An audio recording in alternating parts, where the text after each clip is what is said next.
So in the system that we have today, a patriarchy, we only love our own children. But in their system, the ancient system, everyone loved each other's children, okay? Everyone loved all children. And quite honestly, in this system, it's better to be a child, right? And in this system, you would never, ever develop depression, okay? All right. Again, women are just better politicians than men because women are more willing to cooperate, women have more emotional intelligence, and women can use sex and gossip as mechanisms of control, okay? So this is all pretty common sense, right? All right, but the question then is, if this world is so wonderful, why did it collapse? Well, there are three major issues with agricultural societies, okay? The first major issue is that it's static, it does not innovate. Second major issue is climate change. If the weather changes on you, you're screwed. And the third problem is disease, right? Because you're living close to animals, you're living close together. So if a disease hits you, you're all screwed, okay? And that's very different from the steppe people who live far apart from each other, okay?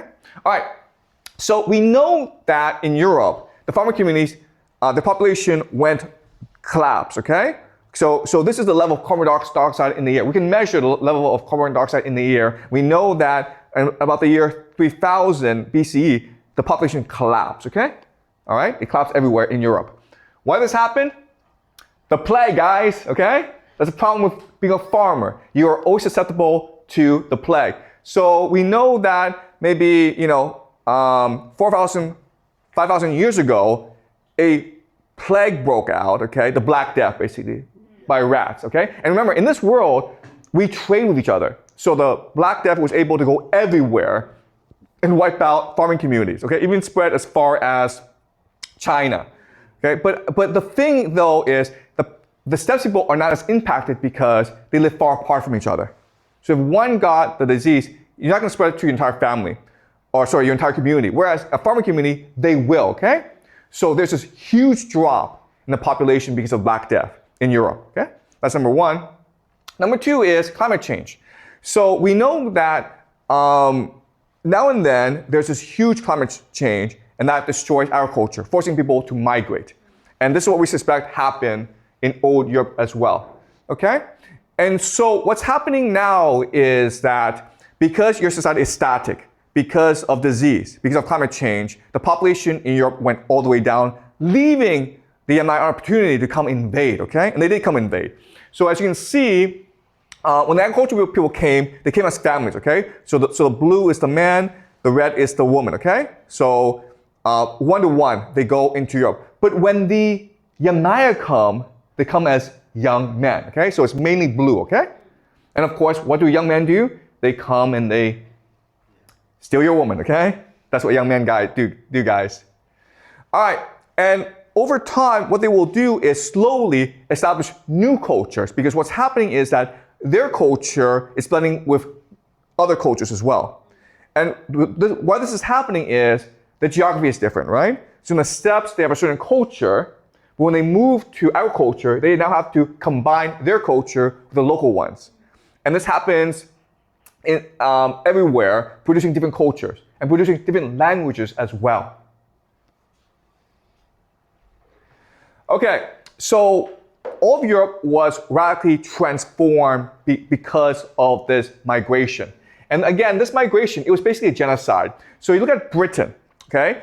The people who built Stonehenge are gone. This is a farming agricultural community who worship the mother goddess, okay? And they had all this wonderful science and technology that's now lost to us because what would happen is the Yamnaya would come and kill everyone, okay?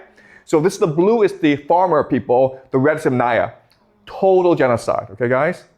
Men and women were all killed. Why? Because maybe the men and women chose to fight together, okay? In Spain, it's a different story because what happened is that all the men would be replaced, okay? So the Y chromosome is the male chromosome. So before the year 2000 BCE, you had a lot of blue, right? But as you can see, if you move further, it's all gone. They killed all the men in Spain, okay? When they went to India, it's a different story because Indians in that time were more peaceful. So they came to a settlement where the new conquerors would be at the top of society and the people would be, and the locals would be at the bottom, okay? So there wasn't that much of a genocide, but we had a caste system created because of that, okay? And we know because if you look at the upper caste, they all spoke Indo-European. If you look at the lower caste people, they spoke the local language, Dravidian. Okay? Does that make sense? So depending on the circumstance, the result is different.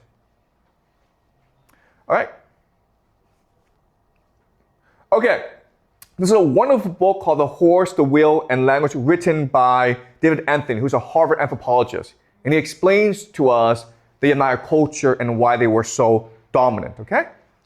So one thing that is unique to the Yamnaya is their mythology. It's a mythology of violence, of struggle, of dominance, of conquest, okay? And how the mythology works is, in the beginning, there were two brothers, twins. One named Man and the other named Twin. They go around by the world and they're accompanied by a great cow. Eventually, Man and Twin decide to create the world we now inhabit. To do this, Man had to sacrifice Twin, okay? He had to kill his own brother, the person he loved, in order to create the world. And the gods thanked him for that. The gods blessed him for that. Okay, so this is a world that is pretty violent, okay? After the world was made, the sky gods gave cattle to third man, but the cattle were stolen by a three-headed, six-eyed serpent, okay? The snake. Third man entreated the storm god to help get the cattle back. Together they went to the cattle of the monsters, killed it, and freed the cattle, okay? So this is a mythology of struggle, okay? And what's really interesting is that this mythology becomes the mythology of all new Proto-Indo-European civilizations, including the Romans and the Mongolians, okay? So this is Genghis Khan. His mythology is what? He kills his best friend to become the leader of the Mongol people. And what's the Roman mythology? Romulus kills his twin brother to found Rome, okay? All right? So that shows you that the Mongols and the Romans, they come from the same culture, okay? A culture based on violence and exploitation. All right. So now Anthony talks about the economy. Domesticated cattle and sheep started a revolutionary change in how humans exploited the Pontic Caspian steppe environment. Because cattle and sheep were cultured like humans, they were part of everyday work and worry in a way never approached by wild animals. Humans identify with their cattle and sheep, wrote poetry about them, and used them as currency in marriage gifts, debt payments, and the calculation of social status, okay? Now we have the beginning of money and property, right? And they were grass processors. They converted plains of grass, useless and even hostile to humans, into wool, fat, clothing, tents, milk, yogurt, cheese, meat, marrow, and bone, the foundation of both life and wealth. Cattle and sheep herds can grow rapidly with a little luck. Vulnerable to bad weather and theft, they can also decline rapidly. Herding was a volatile, boom-bust economy and required a flexible, opportunistic social organization. So they lived in a world of tremendous volatility, because the entire world was a cattle. If the cattle died because of a bad storm or because of bad luck, they were completely screwed. Okay, so they were very aggressive people, and they were opportunistic as well. Okay? That's different from farmers who can just afford to sit back and relax because nature will grow the food for them. Okay. The connection between animals, brothers, and power was a foundation on which new forms of male-centered ritual and politics developed among Indo-European speaking societies. This is why the cow and brothers occupied such a central place in Indo-European myths relating to how the world began, okay? So this is a deeply patriarchal society. All right? All right. Participation in long-distance trade, gift exchange, and a new set of cults requiring public sacrifices and feasting became the foundation for a new kind of social power. Stock breeding is by nature a volatile economy. Herders who lose animals always borrow from those who still have them. The social obligations associated with these loans are institutionalized among the world's pastoralists as a basis for a fluid system of status distinctions. Those who loan animals acquired power over those who borrow them, and those who sponsored fees obligate their guests. Early Proto-Indo-European included a vocabulary about verbal contracts bound by oaths used in later religious rituals to specify the obligations between the weak and the strong, okay? All right, so the idea here is there's no slavery in the system, okay? But there is obligation, there's loyalty. If I take you out for a meal, guess what? Now you owe me a meal. If I take you out for a meal, I'm now your big brother, okay? And that's what keeps the society cohesive. And this is important because if no one's a slave and everyone's free, then everyone is a great warrior because you're fighting for yourself. Okay? You're not fighting because someone asked you to. That's why in wars between empires and these people usually win. Okay? Because they're much more motivated. All right.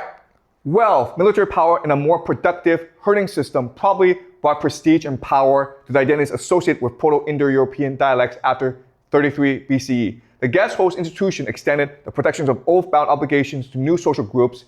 An Indo-European speaking patron could accept and integrate outsiders as clients without shaming them or assigning them permanently to submissive roles as long as they conducted the sacrifices properly.